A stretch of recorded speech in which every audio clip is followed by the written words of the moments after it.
I would say you and Nitro were the two fan favorites. Yeah. Now I know you two kind of formed a little bit of an alliance. Yes. I mean, from what I could see on your Muscles of Mayhem documentary series, it looked to me like you two took the most beatings. You two went into the fire the most. Right. You two actually stood up for the crew and were the voice of everybody. You were kind of the trailblazers of the crew, right? Yeah. I would say arguably earned your stripes and your prestige and your hierarchy, right? And your ranking that probably unspokenly was there. Yeah.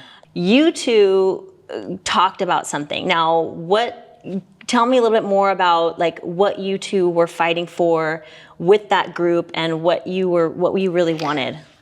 Basically, it came down to points on merchandise. Yeah. Because our show got so big at that time. They signed, I don't know how many, I don't know if it was $5, $10, $100 million deal with Mattel Toys. And we just thought, wait a minute. This is our bodies we're putting here on the line. We're doing all this. Are you going to tell me that we don't even get like 3 cents a doll, 3 cents a lunchbox, 3 cents a joust stick? Right. Give us something. Yeah. And they were just like, nope. Right. You know? And so that's when...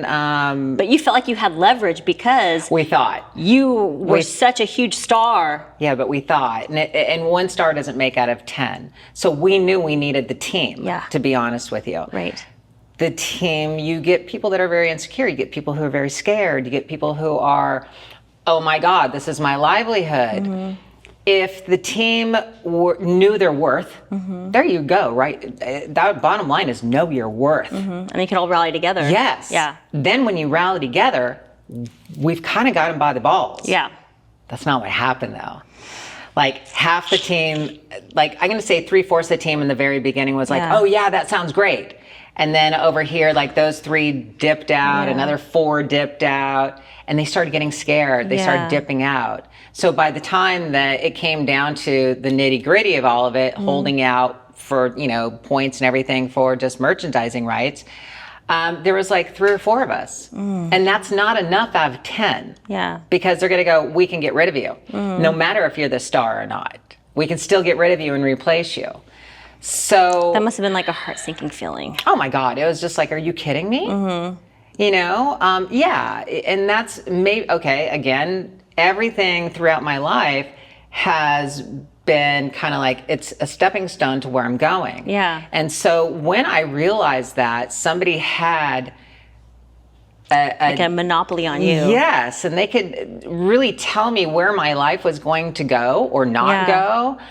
That's when I went, I need to create my own stuff. Yeah. But let me tell you something. You did have leverage because when all that happened, I mean, really, we saw the show kind of disintegrate after all that happened. They don't believe that though. To this day, they don't believe that. But they just think that it was the ratings and they didn't put money into it. They have every excuse in the world to think of. There's not a coincidence. Right. It happened the way it happened. You can't rewrite history. I mean, that's literally what happened, I think so. And the fans, wanted to see you, and they were. I mean, you.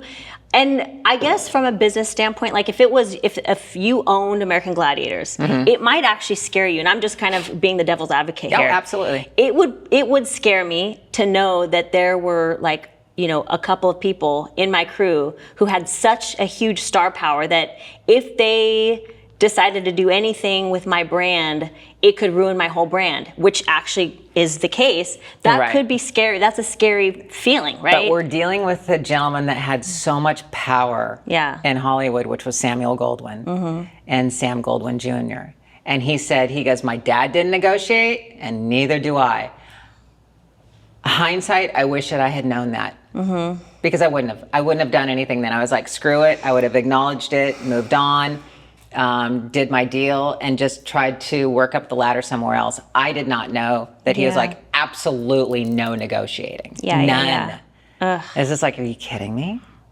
So, That part of it is what it is, but Yeah. I might kind of slightly say, oh, that is what it is. Yeah. That made a huge impact on my life. There's no doubt, because after, we did get fired and the show went on, and all of a sudden I'm sitting at home watching the show and I'm not on it. And I'm just like, holy shit, who am I now? Yeah. Yeah. What's my identity? Who am I? What am I going to do? Right. So that was hard. Well, let me ask you this. You had kind of shown yourself to be somebody who sees something huge before it happens. So you saw the American Gladiators and you saw the vision, okay? After you left the Gladiators, do you feel like you were on like an ongoing path to find that next big, that next big pop? Tell me about that. There were years that went by. Yeah. I did real estate. I had a tanning salon that I owned. I owned my own gym. I did all these business things that I thought I should do, which I enjoyed. Yeah. But there was always something like a fire inside of me that I'm not done. Yeah. Because I'm just not, I just knew there was something inside of me that wasn't done. It was weird. It was a weird feeling knowing that. And I kept getting older and older and older. I kept going, okay, when is it going to happen? Yeah. I don't want to be 85 and all of a sudden something pops, But it was about 5 years before the actual documentary came out that I was feeling this, God, I'm not done yet. I want to do more. I want to get out there more. And then the documentary hit. And then that gave me the platform to just go, okay, now let's see how high I can soar. Right. Let's see where I can take this. Let's see what I can do with this.